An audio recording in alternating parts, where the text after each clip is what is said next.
Tapi bang, selalu ada alasan panjang. Apa aja dijelasin, akhirnya tetap bilang tapi bang.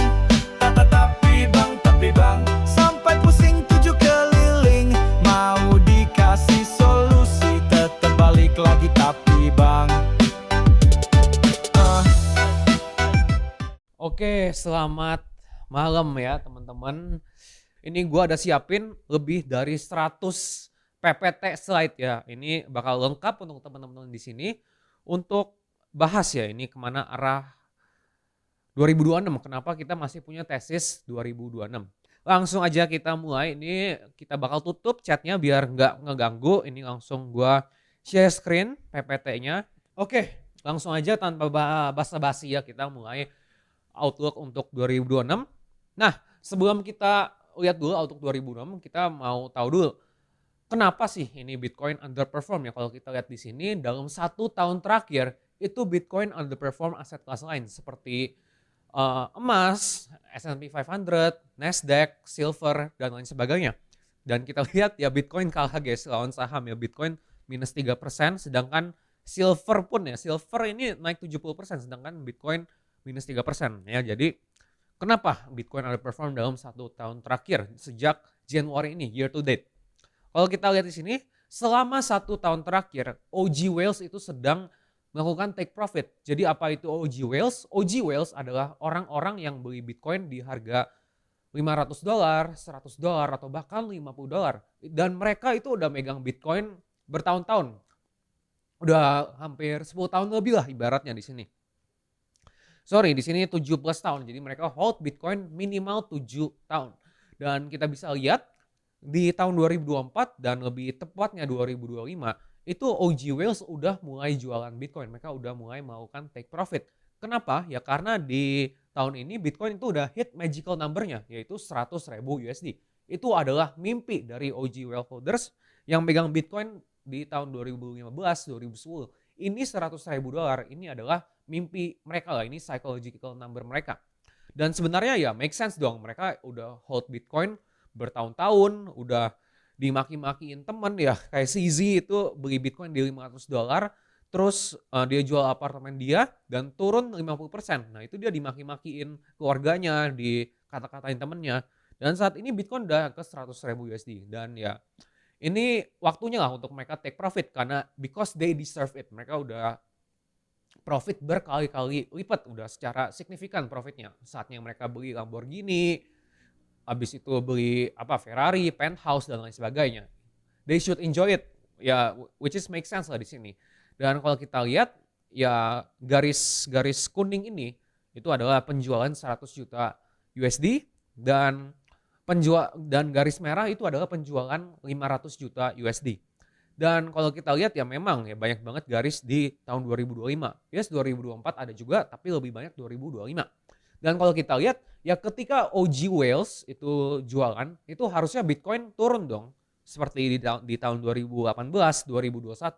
Ketika OG Whales itu jualan, market itu mengalami penurunan yang signifikan. Minus 70%, 80% dan lain sebagainya. Tapi ya kita karena mendapati adopsi institusi seperti ETF dan kita bisa lihat institusi-institusi luar udah mulai beli Bitcoin, ya kita bisa lihat di sini walaupun ya di sini OG Whales dump di tahun 2025 itu Bitcoin itu ya cukup tahan di sini, cukup tahan banting dan cuma minus 3%-an. Harusnya di market yang normal ketika ada selling pressure setinggi ini itu Bitcoin harusnya mengalami penurunan yang signifikan seperti tahun 2018 ketika ada signal ini tuh. Ini satu garis saja loh, satu garis di tahun 2018 itu OG Whales jualan, market langsung crash. Terus 2021 ini gua nggak tahu exactnya berapa, tapi let's say ada sekitar 8 sampai 10 garis dan terjadi koreksi bear market sampai 2022. Dan sekarang di tahun 2025 ini kayak banyak banget garisnya, ini ada 30 sampai 50 garis. Tapi Bitcoin itu malah stabil. Jadi sebenarnya menurut gua ya pribadi, ketika Bitcoin sideways seperti ini minus 3%, ini sebenarnya salah satu indikasi yang sehat. Ya, normalnya harusnya Bitcoin udah turun signifikan, terjadi dump, koreksi, tapi saat ini malah Bitcoin itu cuma minus 3% dan cukup tahan banting. Dan sekarang kalau kita lihat di sini, lebih dari 500.000 Bitcoin itu dijual oleh OG holders di tahun 2024 dan 2025 ya di sini. Jadi cukup tinggi juga ya di sini, more than 104 billion billion dollars of old Bitcoins ya in 2024 and 2025 combined. Jadi ya ini adalah alasan kenapa Bitcoin sideways 1 tahun terakhir. Tapi apakah berarti ini bearish ya? Enggak ya, menurut gua bentar lagi OG well holders itu bakal habis barang mereka, dan ketika mereka habis barang itu adalah waktunya untuk bull market, sesimpel itu.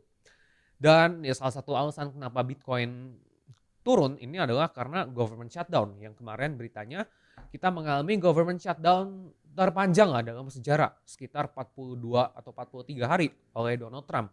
Jadi ini garis biru adalah Treasury General Account.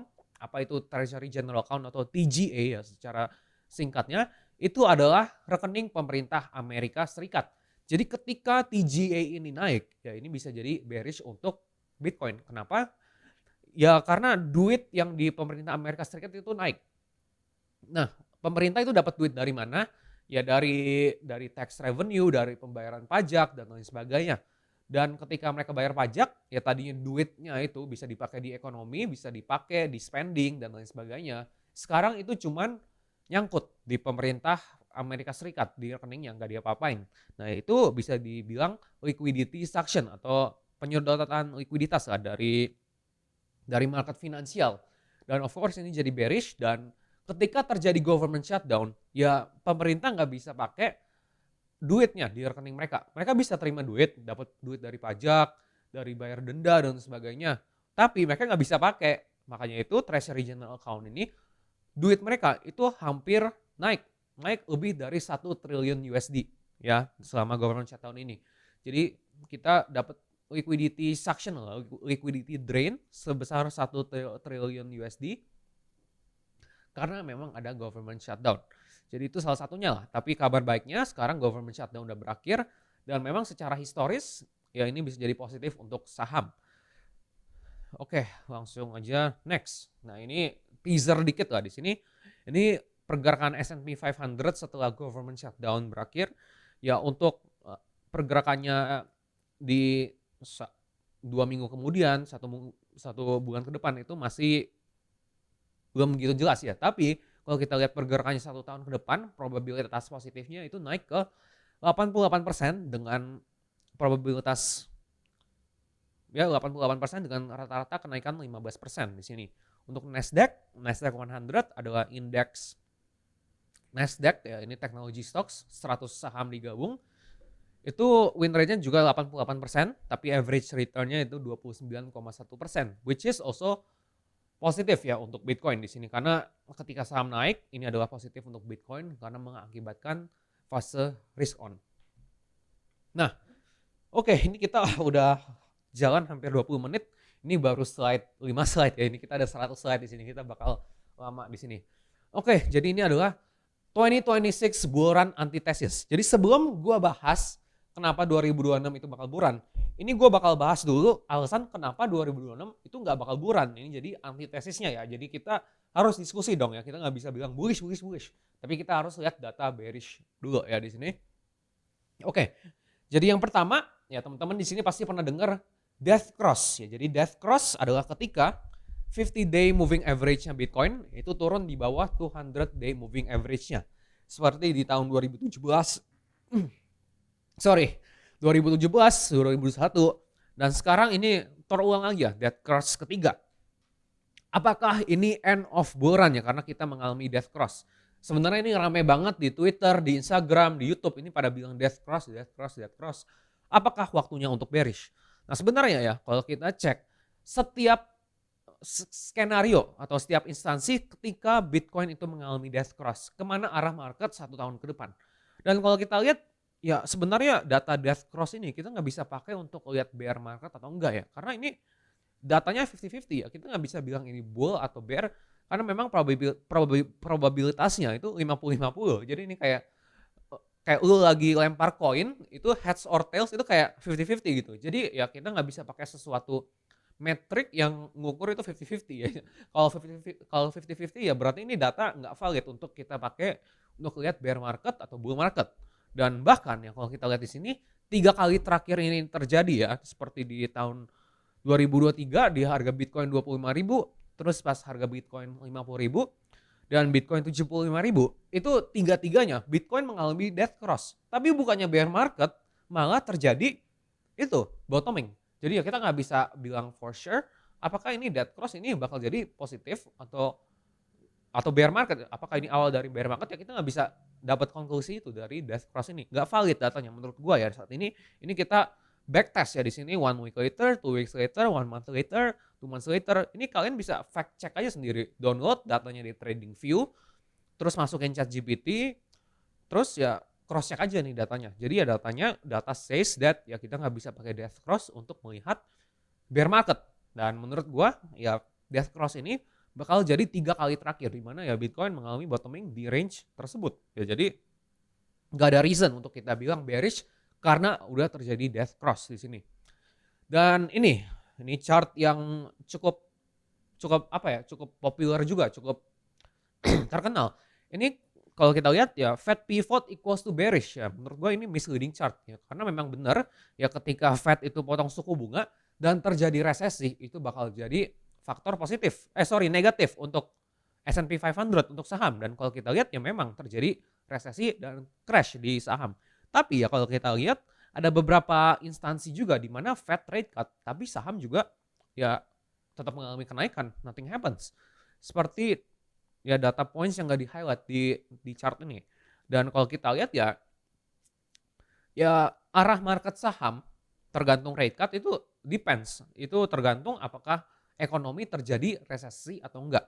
Jadi ini adalah MSCI World. MSCI World adalah ekuitas dunia. Ini adalah indeks yang mengukur ekuitas dunia yang digabunginnya. Kita bisa lihat setelah saham dunia itu kemana arahnya dengan MSCI World ini. Dan garis hijau ini adalah performa MSCI World ketika ekonomi gak masuk resesi. Dan garis merah ini adalah ketika ekonomi terjadi resesi. Dan memang yang jadi kalau memang terjadi rate cut dan terjadi resesi, ya of course ini bearish dong. Tapi kalau Fed rate cut tapi bukan karena resesi, tapi karena memang economic slowdown, nah ini bagus dong untuk saham. Dan kita bisa lihat ya rata-rata ekuitas dunia itu naik 20%. Ini saham loh, belum kripto. Nah makanya itu kita dapat rate cut 2 kali tahun ini. Dan menurut gue ini positif ya, karena memang ekonomi itu nggak masuk resesi. Nah itu gue bakal bahas datanya di slide sekitar 70 lah ya. Ini kita baru slide, nggak sampai slide 10 ini ya. Ini gue bakal ngebut ya. Dan kalau kita lihat Fed ketika rate cut mendekati all time high di S&P 500 ya yes untuk 1-3 bulan ke depan itu memang win rate-nya itu masih 50-50, tapi 1 tahun ke depan within the next year itu 100% win rate ketika Fed itu potong suku bunga di sekitar all time high. Itu bisa mengindikasikan bahwa memang ekonomi nggak jadi resesi. Karena memang saham masih di all time high. Kalau memang resesi pasti saham itu bakal crash dong. Biasanya Fed itu telat. Ketika resesi mereka baru potong, bukan sebelumnya.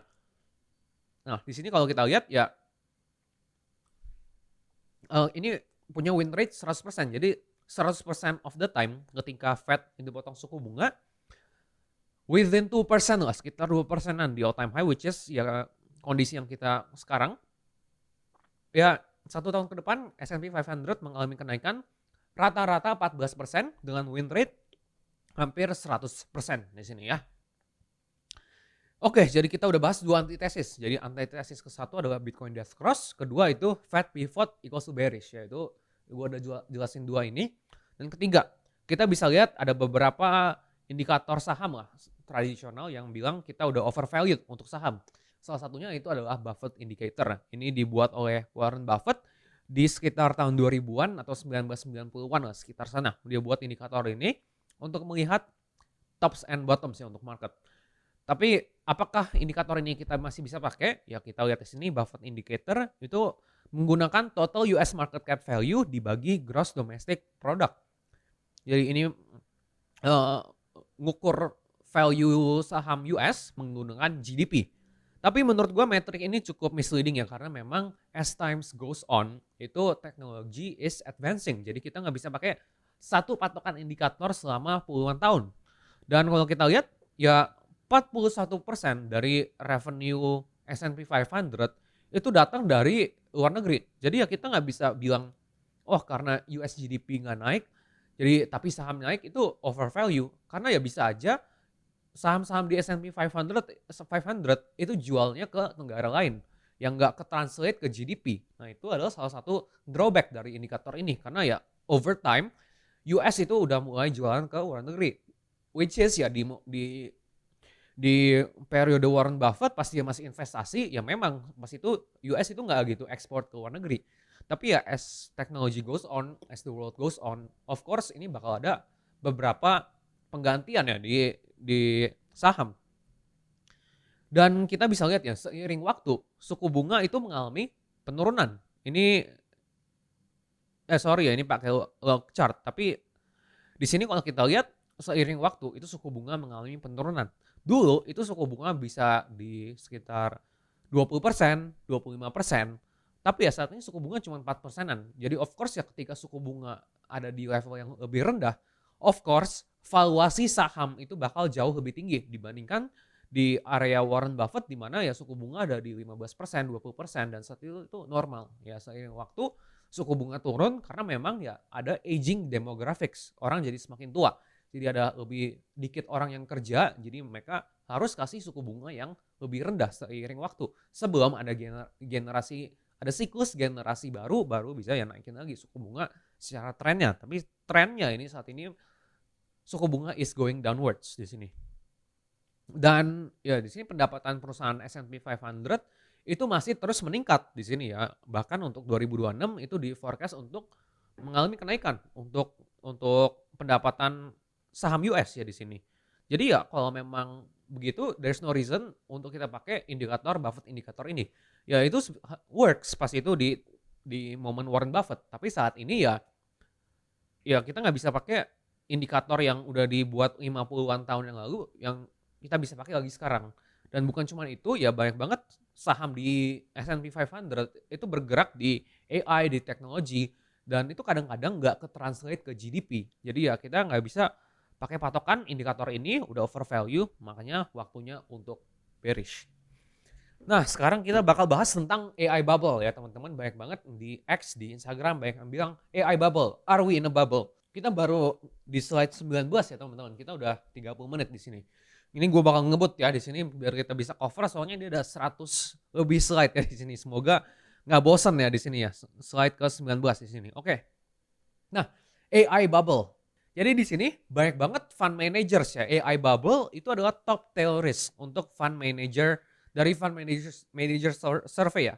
Dan kita bisa lihat terakhir kali ini ada di level yang tinggi itu seperti ya trade war triggers global recession di April dan kedua itu sekitar second wave of inflation ya di sini. Tapi kita bisa lihat ya bukan semua hal yang ditakuti oleh fund manager itu terjadi ya. Kalau kita lihat di sini, trade wars itu memang nggak mengakibatkan resesi di April dan memang second wave of inflation nggak terjadi ya. Jadi fund manager itu salah dari Bank of America. Jadi saat ini AI equity menurut gue itu mereka salah juga ya di sini. Jadi bukan berarti ketika fund manager bilang itu concern itu berarti bakal terjadi resesi ya. Enggak di sini. Jadi kita lihat dulu. Kalau kita lihat AI bubble itu bubble adalah ketika saham itu naik tapi nggak ada underlyingnya gitu, nggak apa ya kayak pas itu tech bubble ya di 1990s. Itu sesimpel mereka ada nama .com di nama sahamnya itu pas IPO bisa naik puluhan kali karena memang orang itu FOMO karena orang lihat oh ada .com karena ada teknologi boom gue beli nggak tanpa ada fundamentalnya tanpa ada underlyingnya. Tapi AI ini beneran ada growth-nya, beneran ada dipakai. Kalau kita lihat ya teman-teman pasti di sini semua ada ChatGPT, terus ada sekarang Sora AI, dan AI itu dipakai di mana-mana. Dan di sini AI tokens ya, AI tokens itu bukan berarti AI crypto tokens, tapi ini AI tokens adalah token dipakai ketika suatu AI itu dipakai. Jadi seperti ChatGPT, kalau teman-teman di sini pakai ChatGPT API yang pakai ChatGPT untuk prompting secara otomatis di website kalian, itu sebenarnya ada tokennya, token key, terus ada tokennya, itu kita top up token setiap kali satu prompt dipakai itu kemakan satu token. Dan kalau kita lihat ya, AI tokens atau konsumsi AI itu naik 3.800% dalam 1 tahun terakhir. Jadi ini nunjukin significant adoption ya untuk AI. Jadi ini beneran ada adopsinya, bukan karena nama AI doang. Jadi beneran orang pakai di sini ya. Dan kalau kita lihat Nvidia PE ratio, forward PE ratio itu masih di level yang rendah, 27x untuk Nvidia.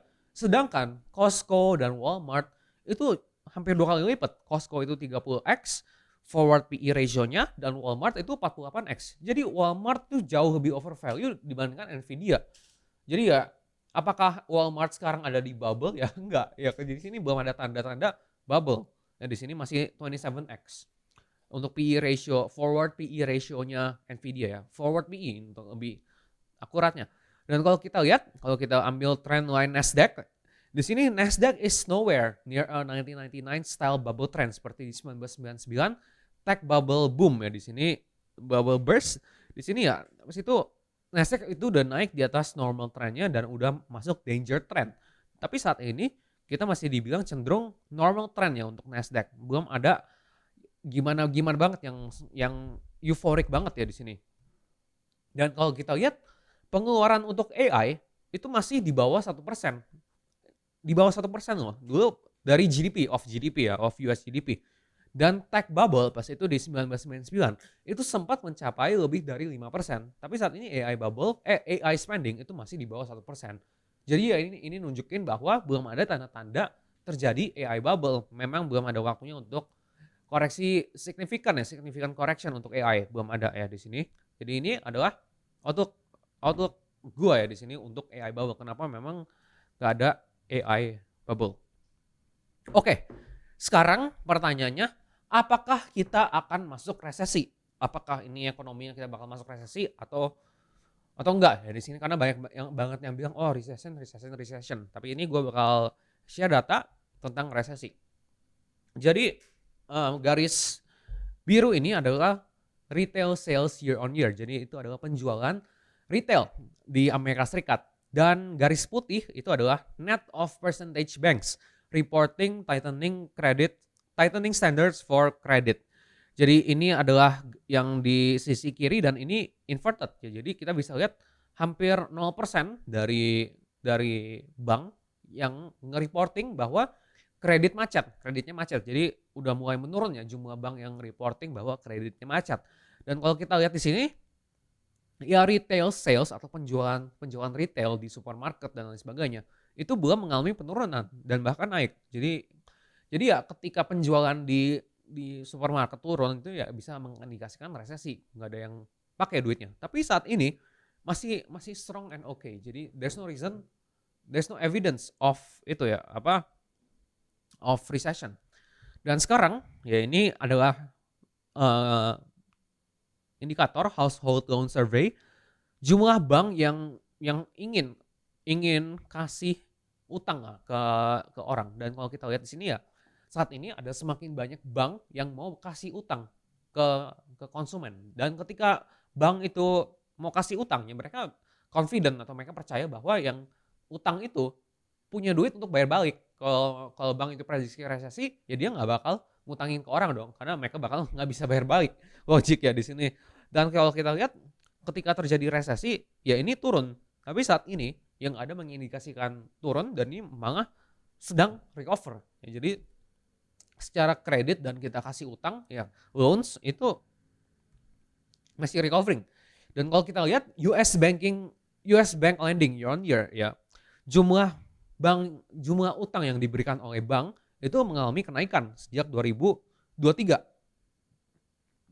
Dan US Bank Lending Standards itu seperti ya standar lending standards, seberapa mudah atau susah untuk utang duit ya, kita bisa lihat semakin gampang ya untuk utang duit. Jadi ini again mengindikasikan 12 bulan ke depan memang jumlah utang atau jumlah kredit yang diambil oleh oleh orang di Amerika Serikat itu bakal meningkat. Of course itu adalah tanda first sign, itu adalah tanda pertama bahwa nggak ada resesi. It's not recession time. Dan kalau kita lihat di sini US Banking Standards dan ISM, ya memang ISM diproyeksikan untuk naik. Ya untuk ISM ini gue bakal bahas lebih dalam lagi nanti. Tapi ya ini adalah data yang nunjukin bahwa memang ya belum terjadi resesi. Dan ini percentage of countries with rising OECD itu apakah data ekonomi sedang membaik atau enggak. Dan kalau kita lihat ya memang hampir 80% dari negara itu sedang reporting bahwa data ekonomi mereka itu sedang membaik ya di sini. Dan staffing index ya, jadi staffing index apa ya, karena memang government shutdown itu kita nggak bisa pakai indeks apa ya, nggak bisa pakai indeks karyawan di sana karena memang datanya nggak keluar. Tapi ini adalah data dari third party dan kita bisa lihat bahwa jumlah orang yang di hire itu sedang mengalami kenaikan di sini ya, belum ada terjadi tanda-tanda resesi. Again, it's on recovery. Jadi there's no sign of recession. Oke, jadi clear di sini kita tahu bahwa nggak ada resesi. Dan tadi gue udah bilang ketika Fed rate cut tapi nggak jadi resesi, ya ini adalah positif by average ya 1 tahun ke depan. Dan sekarang kita bakal bahas business cycle. Jadi apa itu business cycle? Kenapa ini berdampak ya dengan kripto? Oke, jadi ekonomi itu ada cycle juga. Jadi kita mau bahas tentang ISM Index. Jadi ISM Index ini indeks dari 0 sampai 100. Dan ketika ISM itu ada di atas 50, and it's rising, itu berarti menunjukkan bahwa ekonomi itu lagi ekspansi gitu. Jadi ini kayak sine wave gitu. Ini kayak stationary wave gitu. Jadi ketika naik itu menunjukkan recovery, dan ketika di atas 50 itu ekspansi. Nah, dan ketika udah naik di sini dan turun, udah naik di atas 50 tapi udah mulai turun, nah ini bisa nunjukin slow down, berarti ekonomi lagi melambat. Dan di bawah 50, kalau break di bawah 50, ini nunjukin kontraksi. Ini nunjukin bahwa terjadi resesi dan memang ya ekonomi bakal bye-bye, itu bakal resesi. Kita itu mau berinvestasi di ekuitas dunia seperti saham dan Bitcoin ketika siklus bisnis itu lagi naik, lagi recover naik seperti ini, seperti di chart di sini aja di sini. Dan kenapa? Karena ketika bisnis itu meningkat, let's say gaji kalian dari 10 juta tiba-tiba booming, tiba-tiba jadi 20 juta. Pasti kalian bakal pakai extra income itu untuk investasi, mau investasi saham, gold, Bitcoin dan sebagainya. Dan atau enggak, let's say kalian enggak invest lah.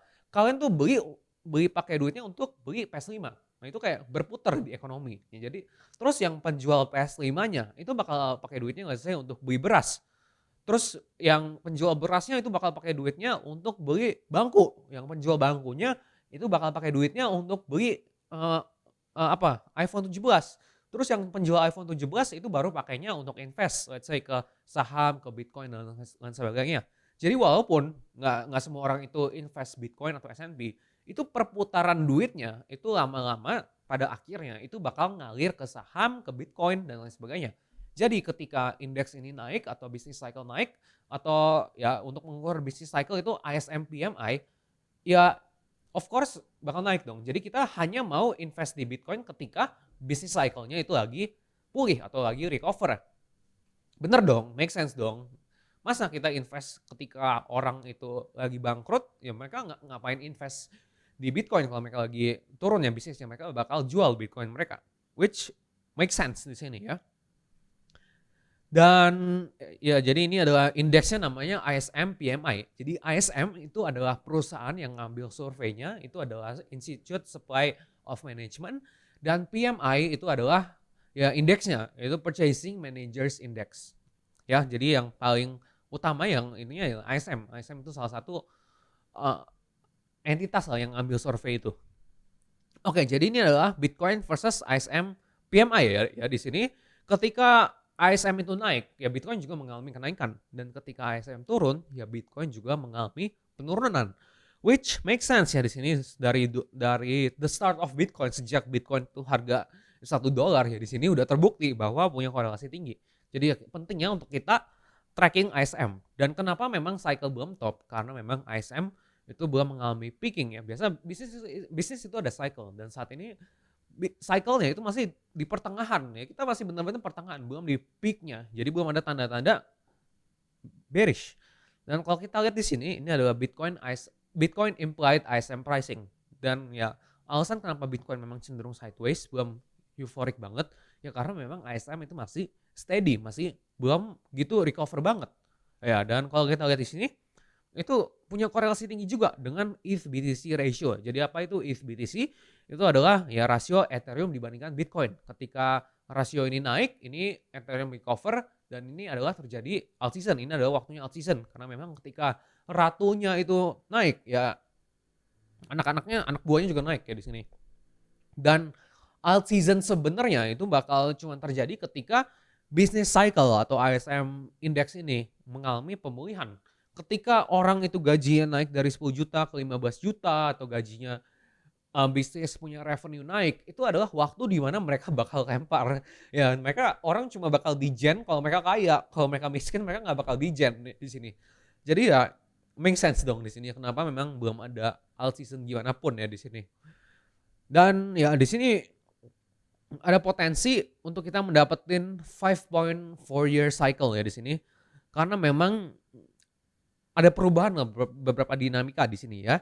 Seperti di sini di tahun 2020 harga untuk meminjam duit itu di bawah 1%. Nah, biasanya itu orang punya 4 year cycle lah untuk minjem duit, untuk refinance utang mereka. Tapi karena memang di tahun 2020 harga untuk minjem duit itu di bawah 1%, itu adalah kesempatan di mana orang bisa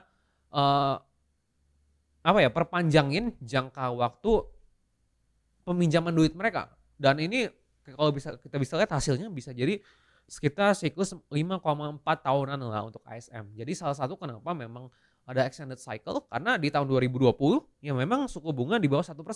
Orang bisa pinjam lebih banyak duit, dan jangka tenor mereka ya, jangka waktu mereka itu jauh lebih panjang. Mereka bisa refinance duit mereka di atas 4 tahun.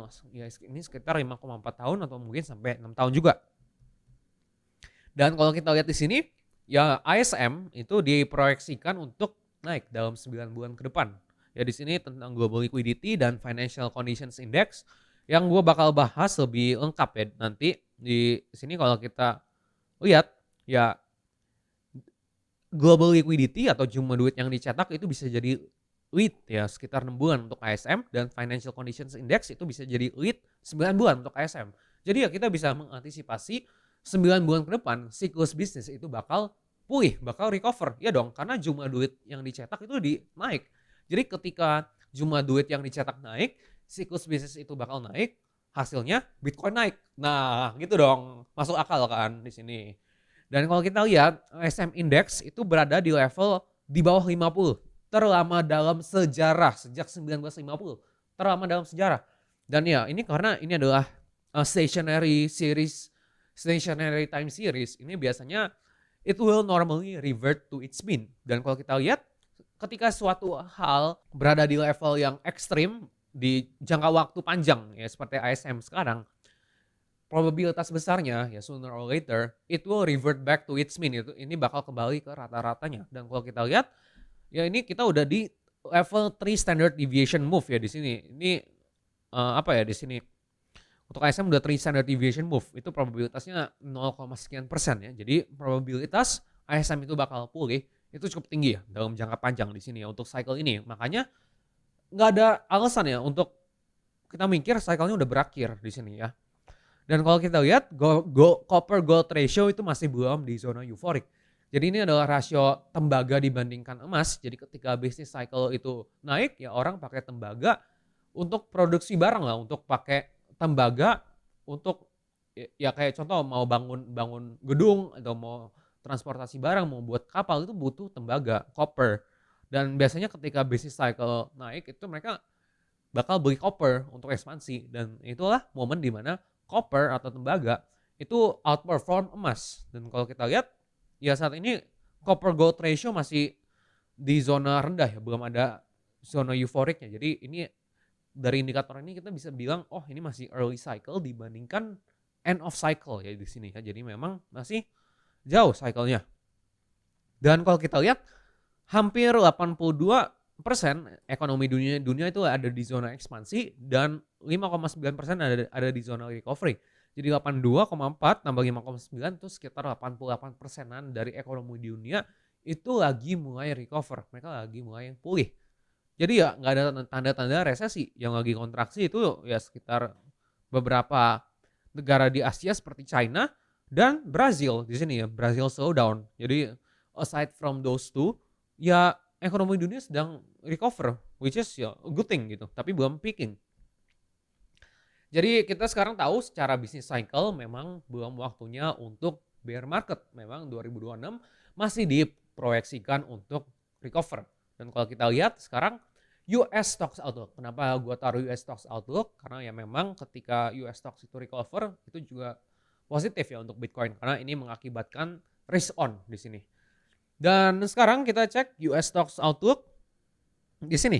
S&P 500 itu biasanya naik setelah pemilu di 1 tahun, kemudian setelah election year, di sini post election year, past 10 cycles, itu S&P cenderung mengalami kenaikan 18% ya ketika setelah itu ya, setelah election year. Kenapa? Ketika presiden itu dipilih, itu mereka mau nama mereka bagus gitu. Makanya kan setiap 4 tahun kan pemilu Amerika Serikat, makanya ada 4-year cycle juga kan. Makanya itu. Nah, di sini kita bisa lihat past 10 cycles, S&P itu naik 18%. Past 10 cycles, kalau sejak 1950 itu 7%. Jadi seiring waktu memang lagi meningkat ya di sini ya. Karena semakin lama mereka semakin punya motivasi ya untuk mencetak duit ya di sini. Dan kalau kita lihat Goldman Sachs itu prediksi harga Bitcoin S&P 500 bakal naik 7.600 di akhir 2026. Dan ini biasa mereka rilis gini-ginian tuh jarang ya. Ini cuman 2 kali setahun atau 3 kali setahun. Dan ini cukup jarang. Dan biasanya ketika mereka rilis ini, mereka itu biasa benar ya teman-teman. Biasanya mereka benar. Dan biasanya ya walaupun gak 100% akurat, tapi directionally, they're always right ya untuk Goldman Sachs di sini. Dan ini mereka prediksi kenaikan sekitar 14% ya untuk S&P 500 dari range saat ini. Which is ya menurut gua cukup tinggi juga, which is a bold move. Karena ya biasanya S&P itu naik cuma sekitar 7% per tahun. Tapi ini mereka prediksi double dan average.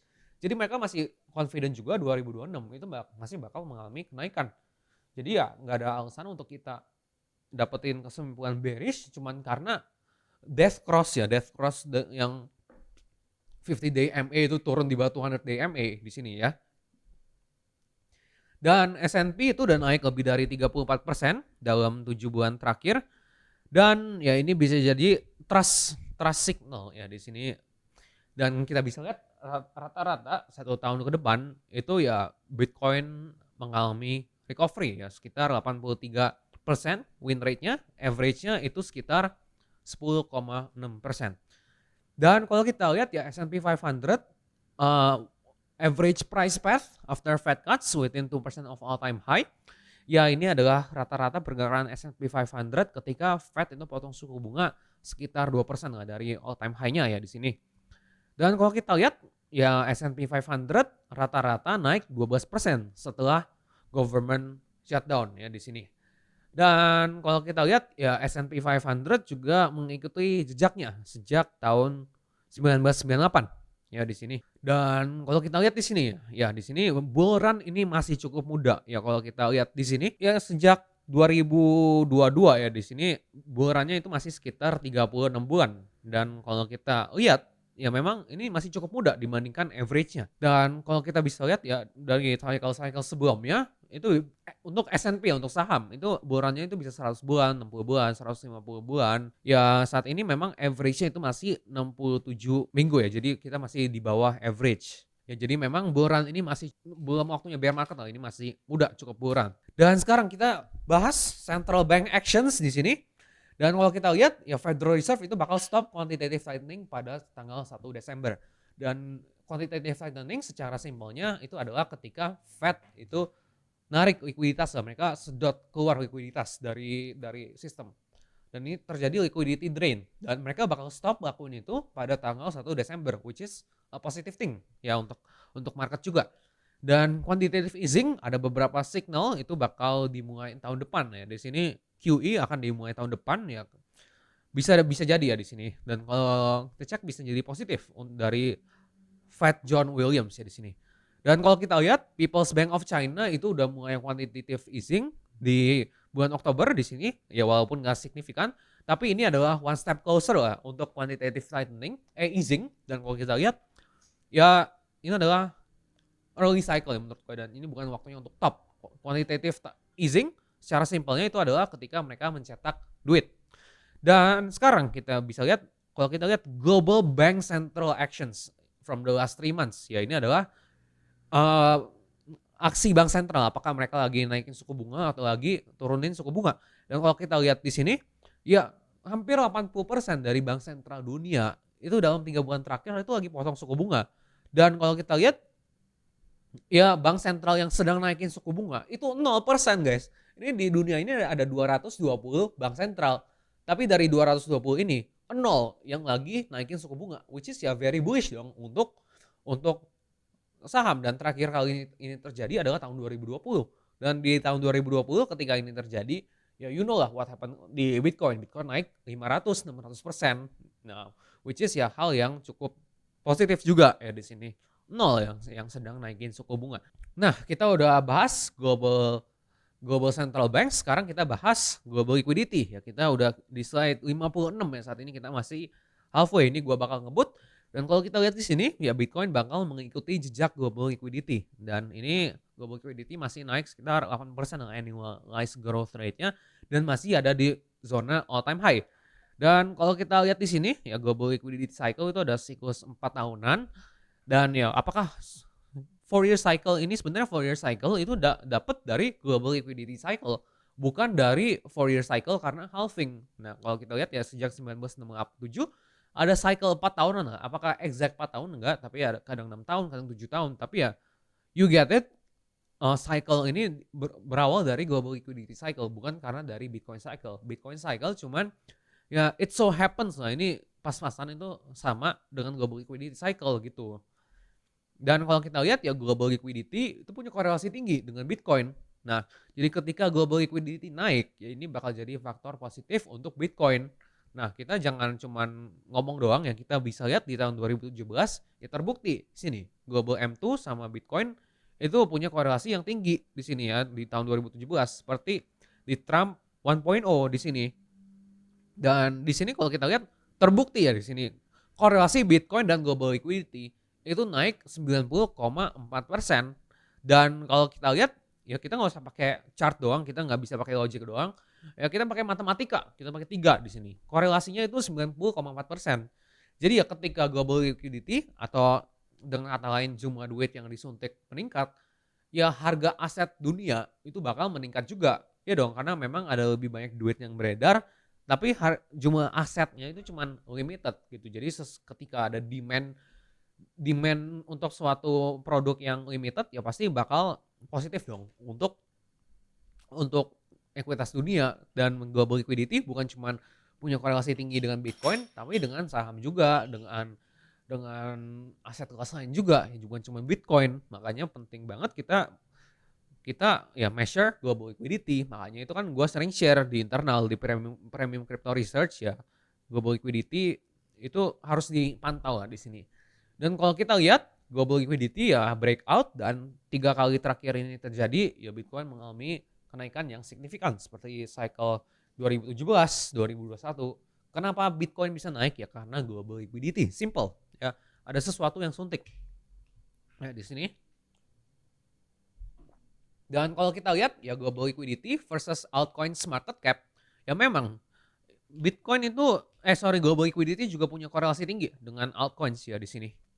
Jadi cukup positif juga untuk altcoins ketika global liquidity itu naik. Tapi ya of course bukan berarti main buta masuk altcoins random, karena ya memang sekarang menurut gua ini adalah selected altcoin season, bukan berarti semua altcoins bakal naik.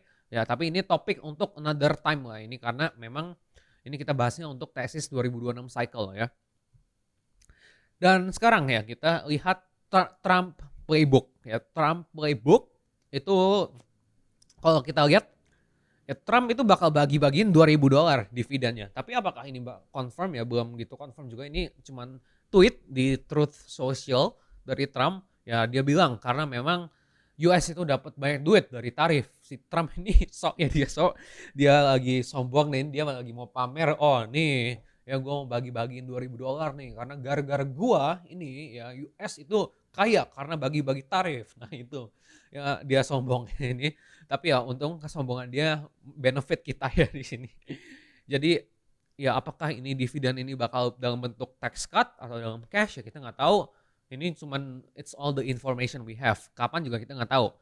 Dan kalau kita lihat dampak dividen ini itu bakal lebih tinggi dibandingkan COVID-19 relief checks lah. Pas itu relief check adalah pemerintah bagi-bagi duit ya pas itu karena terjadi COVID, mereka kasih cek sekitar 1.200. Tapi sekarang itu $2.000. Dan by the way ini adalah chart average income trend ya, average 12 month income trend. Dan dampaknya itu bakal jauh lebih tinggi dibandingkan 2020 di COVID checks pas Trump bagi-bagi duit. Pas itu Biden. Dan ya you know lah what happened to Bitcoin pas itu naik ratusan%. Jadi di sini kita juga bisa lihat DXY atau US Dollar Index itu mengukur seberapa kuat USD dan ketika DXY naik itu bearish untuk Bitcoin dan ketika turun itu bullish untuk Bitcoin dan kalau kita lihat di sini ya DXY itu diproyeksikan untuk turun ya di sini karena mengikuti jejak Trump 1.0 di tahun 2017 dan kita udah kasih chart ini juga dari awal tahun ini dan playout ya di sini DXY mengalami penurunan sesuai dengan yang kita bilang di Januari.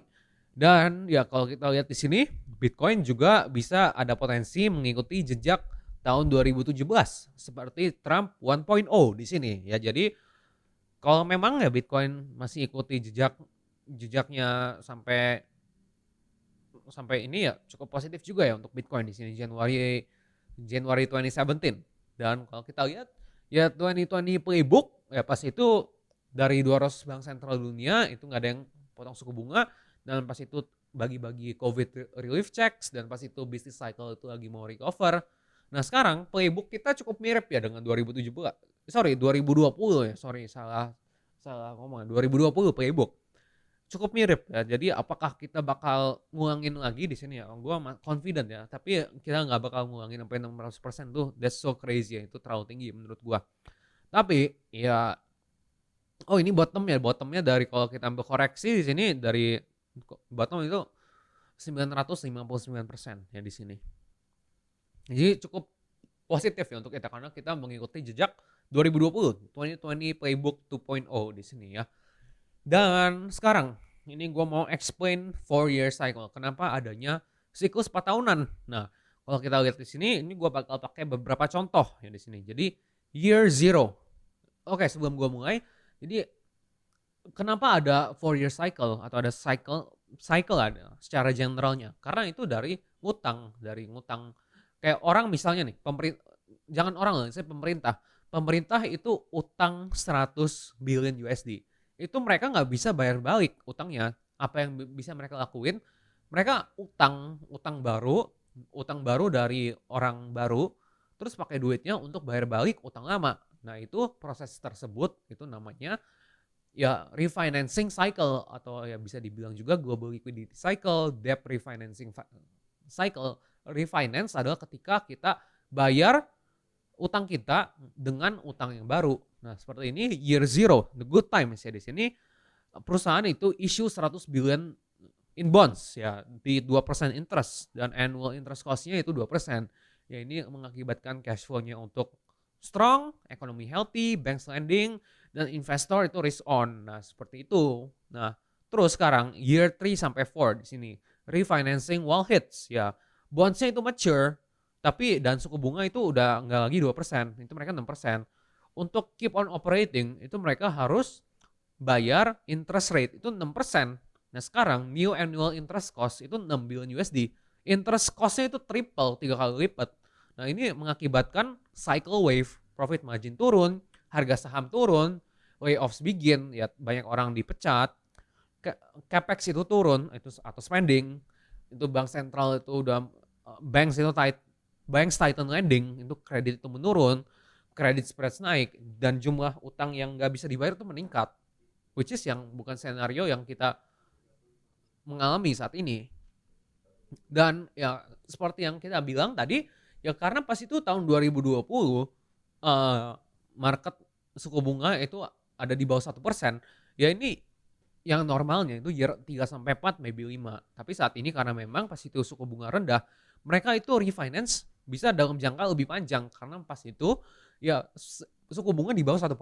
Makanya itu sekarang ini refinancing cycle itu bisa extended cycle sampai 2026. Makanya kita punya tesis sampai 2026 gitu. Nah, dan ya year 5 to 6 itu adalah momen di mana recovery begins ya, tapi kita belum ada di sini, tapi kita masih di pertengahan ya years gini lah. Dan kita masih ada extended cycle sampai tahun depan atau bahkan sampai akhir 2026 early 2027 ya di sini. Dan kalau kita lihat ya ini global liquidity cycle ya, ini ada sine wave 4 tahunan, dan kalau kita lihat ya memang nggak selalu exact 4 tahunan, tapi ya ini nunjukin bahwa ada cycle gitu. Dan sekarang di tahun 2020 ya pas itu yang tadi gue bilang itu harga untuk meminjam duit itu di bawah 1%.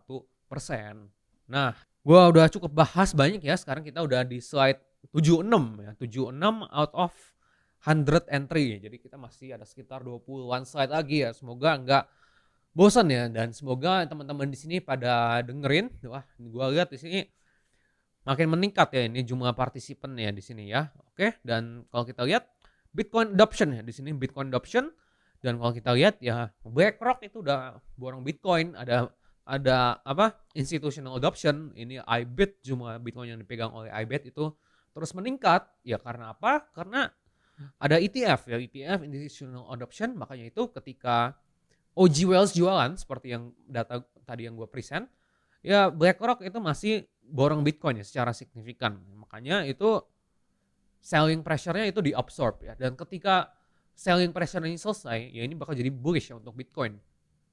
Dan kalau kita lihat ya aset digital adalah performa tertinggi dalam 15 tahun terakhir. Ya, digital assets have been the best performing assets in 11 of the last 15 years. Kalau kita compare dengan S&P, Nasdaq, TLT, PFF, HYG, ya bonds, emerging market bonds, emerging market stock, emerging market itu seperti ya Indonesia, seperti BBCA, US Cash, itu wah digital asset itu outperform guys. Jadi memang digital asset is the future di sini. Makanya kita gamenya di crypto, dan kita punya tesis extended cycle, makanya kita masih fully allocated di crypto gitu. Dan kalau kita lihat pertumbuhan pengguna crypto ya dengan internet saat ini memang meningkat secara signifikan, 43% year on year growth ya di sini. Jadi memang adopsinya masih ada room to grow lah. Memang pengguna crypto dengan pengguna internet itu cukup similar, dan ini adalah logarithmic scale-nya memang, dan ini saat ini ada hampir 1 miliar pengguna kripto, dan saat ini diproyeksikan untuk hit ya 4 miliar pengguna kripto by 2030 di sini. Jadi 4x pengguna kripto ya. Dan Bitcoin itu masih 1% ya dari aset global.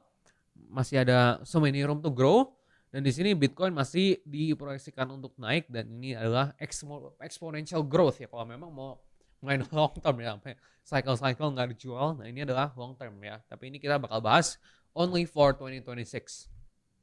Nah, ini kita udah di bagian akhir dari webinar ini, dan kalau kita lihat ini adalah long term charts ya di sini kalau kita cek. Nah, Bitcoin Monte Carlo simulation ini adalah simulasi Monte Carlo pergerakan Bitcoin 10.000 kali ya sampai tahun depan. Dan ini di projectionnya itu sekitar 175 sampai 193 ribu USD ya untuk Bitcoin sampai 1 tahun ke depan, karena memang based on Monte Carlo simulation pakai matematika ini juga masih still bullish untuk Bitcoin. Dan ini Bitcoin logarithmic trend line, itu Bitcoin belum berada di upper boundary-nya. Ya ketika Bitcoin udah ada upper boundary-nya, yaitu adalah ya kita bisa bilang koreksi lah atau market top. Tapi saat ini kita masih di bawah zona netral ya, di bawah zona merah di sini ya. Jadi there's no reason to say we're already on the top. Dan Bitcoin Top Finder itu kita belum dapat sinyal top dari Bitcoin ya, ini dalam 4 kali terakhir ini bisa jadi signal akurat, tapi saat ini masih cukup rendah untuk Bitcoin Top Finder. Dan Bitcoin Risk Indicator ya, ini masih di level yang cukup rendah, dan biasanya ketika ini kita dapat signal overbought ya Bitcoin mengalami top dan terjadi koreksi. Tapi ya saat ini masih di level yang rendah. There's no reason for us to be bearish di sini ya. Jadi belum cycle top. Ini masih ada room to grow untuk Bitcoin. Kenapa? Seperti yang dijelasin business cycle global liquidity gitu. Dan kalau kita lihat Bitcoin social risk metric itu near zero ya guys. Ini bukanlah sesuatu hal yang kita lihat di market top. Biasanya market top terjadi ketika udah terlalu banyak orang euforik, orang bilang bullish. Oh pas itu NFT dengan selebriti, orang cuan ratusan juta di media atau apa. Nenek kalian itu ada bilang Bitcoin, di TV di mana Bitcoin, altcoins. Itu adalah momen di mana market top. Tapi saat ini sentimennya itu gila rendah banget. Ya ini bukan waktunya market top ya. Ini is not what you see in the market top. Dan ya kalau kita lihat banana zone ya is incoming di sini ya. Tapi kita harus bersabar, kita masih dalam pertengahan banana zone ya di sini. Jadi itulah ya webinar ini, kita udah 1 jam lebih. Nah, tapi sebelum gue akhiri webinar ini ya, gue mau ada beberapa outlook short term dulu ya di sini, karena memang teman-teman di sini memang mau outlook yang medium to short term. Tapi ya jujur memang untuk short term is not looking good ya untuk pergerakan short term. Kalau kita lihat di sini short to medium term outlook ya, oke, kita lihat medium term dulu lah. Oke, Bitcoin Daily Sentiment Index udah cukup rendah dan memang biasanya ini adalah di area bottoming. Tapi ini disclaimer, area bottoming. Bisa aja ketika indikator ini di level zona rendah, itu Bitcoin masih mengalami sideways selama ya berminggu-minggu atau berbulan-bulan di sini ya. Jadi bukan berarti bakal langsung terjadi recovery, bakal masih ada beberapa pain, but we're close to it loh. Kita ada mendekati sana, tapi ya of course masih bisa turun lagi. Dan kalau kita lihat ya net realized profit loss juga udah realized loss, ini salah by the way, sorry, realized loss. Dan ya ini area bottoming juga. Dan Bitcoin FVRV itu udah mencapai garis birunya. Dan 3 kali terakhir ini terjadi ya Bitcoin bounce back ya untuk Bitcoin, untuk short term holder FVRV indicator. Dan short term holder juga masih mengalami loss ya terbesar dalam sejarah. Ini sorry ya teman-teman, ini chartnya belum ke-updated ini. Kalau chart yang terbaru ini nanti gue bakal live present chart ini. Dan ya Crypto Fear and Greed Index ini ada di level yang rendah ya di sini. Dan kita dapatin sinyal buy dari stablecoin reserve ratio di sini. Tapi apakah bakal bottom terus besoknya langsung pump? Oh, ATH lagi ya enggak. Karena kita bisa lihat kalau kita zoom in ya, ketika kita dapat signal buy enggak langsung terjadi recovery. Dan di sini ya masih ada. Oke, di sini Bitcoin on-chain composite juga oversold. Dan kalau kita lihat ya Bitcoin berada di level paling oversold sejak April ya di sini dari weekly RSI. Dan ya tapi problem ya di sini ya secara teknikal dari on-chain data kita udah oversold ya. Tapi sayangnya di sini wah ini yang data yang gua nggak suka banget, ini adalah Bitcoin perpetual funding rate ya. Di sini funding rate itu masih di zona yang tinggi, belum di zona negatif. Berarti retail tuh masih long. Mereka masih leverage tinggi-tinggian ya, dan biasanya ketika funding rate itu tuh naik ya, ini bukan waktunya untuk lihat bottom ya di sini. Biasanya ketika bottom ya ada signal merah, tapi saat ini ya belum ada bottom ya di sini. Dan market itu masih long ya, salah satu sinyal buruk ini funding rate masih positif. Dan ya masih ada risk dari liquidation heat map. Ini terang banget, terang sampai 80.000 guys. Ini 80-an ribu untuk Bitcoin ya, untuk liquidation heat map. Tapi apakah kita bakal hit 80.000 ya? Only time will tell ya, kita nggak tahu. Tapi ya secara teknikal kita udah oversold. Tapi problemnya saat ini adalah funding rate itu masih tinggi dan masih ada banyak liquidation heat map di bawah harga ya. Jadi kita hanya bakal bottoming ketika funding rate di sini itu udah hit negatif ya. Ini jadi salah satu hal yang kita harus pantau ya. Ketika funding rate itu udah negatif baru kita bisa bilang bottoming. Tapi ini adalah bad newsnya, retail tuh masih beli ya, masih uang. Dan kabar buruknya long term holders itu masih belum akumulasi ya, dan di sebelah kiri, dan short term holders itu masih akumulasi gila-gilaan. Dan biasanya itu mereka they're on the wrong side of the trade ya. Oke, jadi gitu untuk 2026 kita masih confident bakal ada bull run, tapi untuk short term ini masih ada risk dari funding rate karena memang retail itu belum kapitulasi full dan mereka masih beli. Kita harus tunggu indikatornya fully reset sebelum kita bisa mengalami bottoming. Dan menurut gue ya kita bakal bottoming di sekitar 1 Desember karena itu adalah waktu di mana quantitative tightening itu berakhir. Dan itu mungkin adalah waktu yang cukup untuk Bitcoin sideways atau dan koreksi dikit lagi untuk kita nakut-nakutin retail sebelum funding rate udah hit negatif, sebelum kita bakal recover ya sampai year end.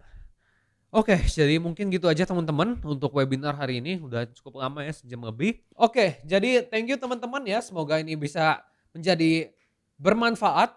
Ya kita bakal di-share maksimal malam ini ya, jadi semoga bermanfaat. Ini next kita bakal ada webinar lagi khusus member only. Ya gue seneng banget untuk yang ngasih auto untuk member ya, seneng banget ya di sini karena gue memang mau kasih benefit ya untuk member di sini. Dan ya nanti tanggal bulan depan ya ini gue teaser dikit ya, kita bakal ada take profit experience lagi offline ya seperti kemarin, tapi ini bakal ada lebih rame. Nanti kita bakal utamakan lah teman-teman di sini yang internal untuk join offline event. Pasti ya bakal ada replay, PDF-nya bakal di-share, aman semua. Oke, so thank you teman-teman, see you on the next webinar. Ya tolong ya kalau teman-teman di sini merasa manfaat ya coba tag IG gue ya, tag IG gue @andrewjonathan02 yaitu IG gua dan tag IG @tradeutsuyi juga. Kalau manfaat ya ini nanti gua bakal repost ya, teman-teman di sini bakal di repost. Tag jangan lupa tag IG gua dan tag tradeutsuyi. So see you on the next webinar ya teman-teman. Tapi bang, selalu ada alasan panjang. Apa aja dijelasin, akhirnya tetap bilang tapi bang. Tapi bang, sampai pusing 7 keliling. Mau dikasih solusi, tetap balik lagi tapi bang.